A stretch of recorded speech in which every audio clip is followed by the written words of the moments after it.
రమదాన్ సీజన్లో most love dish ఏంటో guess చేయగలరా? హలీమే కదా. బట్ అది బయట కాకుండా ఇంట్లోనే ఆథెంటిక్గా మటన్ హలీం ఈజీగా ఎలా చేసుకోవచ్చో చూసిద్దాం ఇవాళ. సాఫ్ట్గా రిచ్గా ఘీ అరోమాతో రెస్టారెంట్ స్టైల్ హలీం ఇంట్లో ఎలా చేయాలో అయితే ఇవాళ చూపించేస్తాను. ఈ రెసిపీ మీరు ఒకసారి ట్రై చేసిన తర్వాత హలీం మళ్ళీ బయట అయితే ట్రై చేయాలని కూడా అనిపించదు అనుకోండి. హలో, ఇవాళ మనం Ramadan special home made mutton haleem ఎలా చేయాలో ఒక్కసారి అయితే చూసేద్దాం. దీనికి కావాల్సిన ingredients 2 spoons chana dal, 2 spoons Toor dal అదే కందిపప్పు, 2 స్పూన్ల మూంగ్ దాల్ పెసరపప్పు, 5 నుంచి 6 బాదాంలు, ఒక 6 నుంచి 10 వరకు కాజులు, ఆ తర్వాత 1 నుంచి 2 టేబుల్ స్పూన్ల గోధుమలు ఆర్ గోధుమ రవ్వ, 1/2 కప్ బాస్మతి రైస్.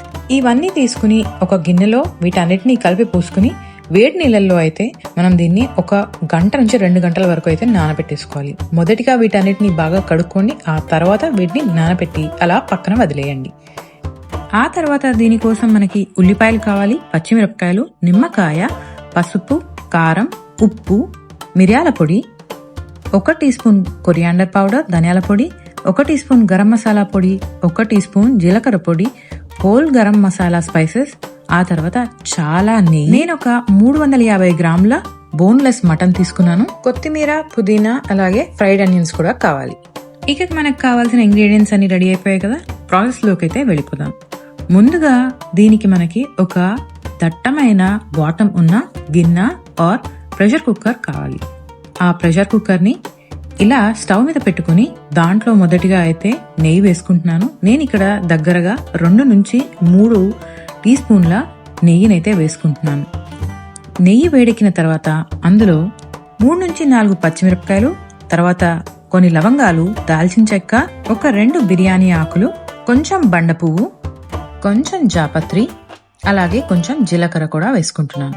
అవి కాస్త నెయ్యిలో వేగిన తర్వాత మనం ముందుగా పొడుగ్గా తరిగి పెట్టుకున్న ఉల్లిపాయ కూడా ఇందులో వేసుకోవాలి. 350 గ్రాముల మటన్ కు నేనైతే 1 మీడియం సైజ్ ఉల్లిపాయని తీసుకుని తరుక్కుని పెట్టుకున్నాను. ఇవి బాగా వేగిన తర్వాత ఉల్లిపాయని కూడా ఇందులో వేసుకుని దూరగా వేయించుకోవాలి. ఉల్లిపాయలు కాస్త రంగు మారే వరకు అయితే వేయించుకుని ఆ తర్వాత ఇక మనం ఆల్రెడీ కడిగి క్లీన్ చేసుకుని పెట్టుకున్న మటన్ ని కూడా ఇందులో వేసేయచ్చు. ఇదిగోండి, నేను మొదటైతే ఉల్లిపాయల్ని ఈ మసాలాతో పాటు కాస్త వేయిస్తున్నాను. ఇది మరీ బ్రౌన్ గా అవ్వక్కర్లేదు, కాస్త రంగు మారితే చాలు. ఇప్పుడు ఇక ఈ మటన్ ని కూడా ఇందులో వేసేస్తున్నాను. ఈ మటన్ ని ఉల్లిపాయలు మరియు స్పైసెస్ అన్ని బాగా కలిసేలాగా ఒకసారి కలుపుకొని ఆ తర్వాత మనం ఆల్రెడీ రెడీ చేసి పెట్టుకున్న మసాలా పొడులు, ఉప్పు, కారం, పసుపు లాంటివైతే అన్ని ఒక్కసారిగా ఈ మటన్ లో వేసుకుని దానితో పాటు కొత్తిమీర, పుదీనా కూడా యాడ్ చేసుకుని నేనైతే మొత్తం అన్ని మటన్ కి బాగా పట్టేలాగా ఒక్కసారి కలిపేసుకుంటున్నాను. ఇవన్నీ వేసే ముందర మటన్ కాస్త కుక్ అవడం మొదలెట్టింది మీరు గమనించినట్టయితే. ఇప్పుడు ఇక చూసినట్టయితే అన్ని వేసుకుని నేను ఒక్కసారి ఈ మటన్ ని కిందికి మీదికి బాగా కలుపుకున్నాను. ఇవన్నీ ఇందులోకి బాగా కలిసిపోయాయి కదా. ఇప్పుడు ఇక మనం దీంట్లోకి కొంత ఫ్రైడ్ ఆనియన్ ని యాడ్ చేసుకుంటాం పైనుంచి. అది కూడా ఈ మటన్ లోకి బాగా కలిసేలాగా ఒకసారి అయితే కలిపేసుకోవాలి. ఆ తర్వాత నేను ఉప్పు కూడా రుచికి తగినంత వేసుకుంటున్నాను. నేను ఇక్కడ 1 నుంచి 1.5 టీ స్పూన్ వరకు ఉప్పు వేసుకున్నాను. అలాగే ఒక 2 గ్లాసుల నీళ్లు కూడా ఇందులో పోసుకున్నానండి. ఇక ఈ నీళ్లు పోసుకుని అది మటన్ లోకి ఇలా బాగా కలుపుకొని కుక్కర్ మూత పెట్టి విజిల్ కూడా పెట్టుకుని ఒక 10 విజిల్లు వచ్చేంత వరకు అయితే దీన్ని బాగా కుక్ అవ్వనివ్వాలి. మటన్ ఎంత బాగా కుక్ అయి మెత్తబడితే హలీం అంత బాగా వస్తుందండి. హలీం అయితే చాలా rich, flavourful and protein pack dish అండి. మటన్, ఆ తర్వాత పప్పులు, కొంచెం బియ్యం, స్పైసెస్ అన్నీ కలిపి పర్ఫెక్ట్ గా కుక్ అయి క్రీమీ టెక్స్చర్ అయితే వచ్చేస్తుంది.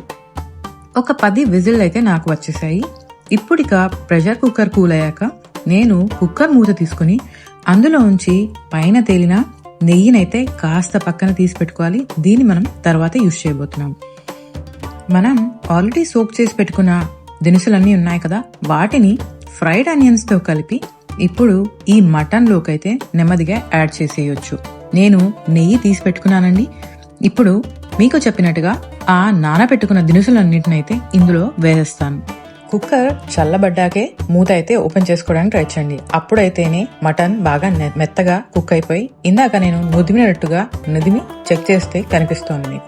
ఇప్పుడు నేను ఈ 2 గంటలు నానబెట్టుకున్న దినుసులన్నీ అయితే ఇందులో వేసుకున్నాను. మీకు కంప్లీట్ మషీగా హలీం కావాలంటే చిన్న టిప్ చెప్తాను. ఈ నానబెట్టుకున్న పప్పులు అన్నీ ఉన్నాయి కదా, వాటిని సపరేట్ గా కుక్ చేసుకుని కూడా గ్రైండ్ చేసుకుని మటన్ కుక్ అయ్యాక అందులో యాడ్ చేసుకోవచ్చు. మాకు కాస్త చంకీ టెక్స్చర్ ఇష్టం అండి, అందుకని నేను ఇలా చేస్తాను. అలాగే ఫ్లేవర్స్ కూడా రెండిటికి కలిపి బాగా పడతాయి. ఇప్పుడు ఇక ఇవన్నీ వేసుకుని పైనుంచి మళ్ళీ నేను కొత్తిమీర, ఆ తర్వాత పుదీనా కాస్త కూడా యాడ్ చేసుకుని అంతా కలిపేసి పైనుంచి నెయ్యి ఇలా ఒక 2-3 టీ స్పూన్లు అయితే వేసుకుంటున్నాను. నెయ్యి కూడా పైనుంచి వేసుకుని ఒక్కసారి అయితే దీన్ని బాగా కలిపేసుకుని ఇక ప్రెషర్ కుక్కర్ మూత పెట్టుకుని మళ్ళీ ఒక 6 నుంచి 7 విజిల్ వచ్చేంత వరకు అయితే దీన్ని కుక్ చేసుకోవాలి. నేనైతే ఒక 6 విజిల్ వచ్చేంత వరకు దీన్ని కుక్ చేసుకున్నాను.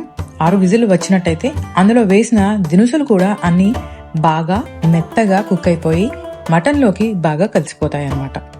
విజిల్స్ అన్ని వచ్చేసాయండి. ఇప్పుడు ఇక కుక్కర్ని కాస్త చల్లబడ్డ తర్వాత నేను ఓపెన్ చేసుకున్నాను. చూసారా, గుమగుమలాడుతూ భలేగా ఉంది కదా. ఇది చూస్తుంటే మెత్తగా అయితే కుక్ అయిపోయిందండి మొత్తం మటన్ మరియు నేను వేసిన దినుసులు కూడా. ఇప్పుడు ఇక స్టవ్ని చిన్న మంట మీద పెట్టుకొని హలీంని మ్యాష్ చేస్తూ స్లోగా కుక్ చేయాలి. ప్రతి 5-10 నిమిషాలకి కాస్తగా నెయ్యినైతే ఇందులో యాడ్ చేసుకుంటూ దీన్ని మ్యాష్ చేసుకుంటూ పర్ఫెక్ట్ క్రీమీ హలీం టెక్స్చర్ వచ్చేంత వరకు అయితే కుక్ చేసుకోవాలి. ఇలా చేయడం వల్ల మంచి క్రీమీ రిచ్ టేస్ట్ టెక్స్చర్ అయితే వచ్చేస్తాయి. హలీం చేయడంలో చాలా ఇంపార్టెంట్ ఇంగ్రీడియంట్ ఘీ అండి. ఘీ వల్ల చాలా రిచ్ టేస్ట్ అయితే వచ్చేస్తుంది. ఇదిగోండి, నేను ఇలా 5-10 నిమిషాలకు ఒకసారి నెయ్యి వేస్తూ అయితే ఇలా దీన్ని బాగా మ్యాష్ చేసుకుంటున్నాను. మీరు దీన్ని ఇలా కుక్ చేస్తూ ఉండగానే మీకు కావాల్సిన టెక్స్చర్కి అయితే ఇది వచ్చేస్తుంది. ఇదిగోండి, మటన్ అంతా దగ్గర పడిపోయింది, మెత్తగా కూడా అయిపోయింది, మంచి రిచ్ థిక్ టెక్స్చర్ కూడా వచ్చేసింది ఈ హలీంకి. ఇలా టెక్స్చర్ పర్ఫెక్ట్గా మీకు కావాల్సినట్టుగా వచ్చిన తర్వాత పైనుంచి నిమ్మకాయ పిండి, అలాగే కొత్తిమీర, ఫ్రైడ్ ఆనియన్స్, మటన్ కర్రీ నుంచి సపరేట్ చేసిన ఘీని కూడా వేసుకుని అలాగే కాస్త కాజులను కూడా పైనుంచి ఇంకాస్త దట్టించారంటే నోరూరుంచే రమదాన్ స్పెషల్ హలీం అయితే ఇంట్లోనే గుమగుమలాడుతూ రెడీ అయిపోయిందండి. ఆ రంగు చూసారా? నాకైతే మీకు దీని రెసిపీ చెప్తూ దాన్ని చూస్తుంటే నోట్లో నీళ్ళైతే ఊరిపోతున్నాయి అనుకోండి. రమదాన్ సీజన్లో ఫ్యామిలీతో ఇలాంటి రెసిపీస్ షేర్ చేసుకుంటే మరింత స్పెషల్ కదా. మీరు కూడా ఇంట్లో ఈ రెసిపీని ట్రై చేసి మీకు ఎలా అనిపించిందో కామెంట్లో అయితే చెప్పండి. మీకు హలీం టెక్స్చర్ స్మూత్గా ఇష్టమా, చంకీ స్టైలా? మాకు కామెంట్స్లో అయితే తప్పక చెప్పేయండి. ఇక నా వల్ల కాదండి ఆగటం. నేనైతే వెళ్ళి మా ఫ్యామిలీతో ఈ హలీంని గబగబా లాగించేస్తాను. మీరు మా ఛానల్కి కొత్త అయితే ఖచ్చితంగా లైక్ చేయటం, సబ్స్క్రైబ్ చేయడం అయితే మర్చిపోకండి. ఇలాంటి మరిన్ని అద్భుతమైన రెసిపీస్తో మళ్ళీ మీ ముందుకు వచ్చేస్తాం. అంతవరకు టేక్ కేర్. మళ్ళీ కలుద్దాం. సెలవు.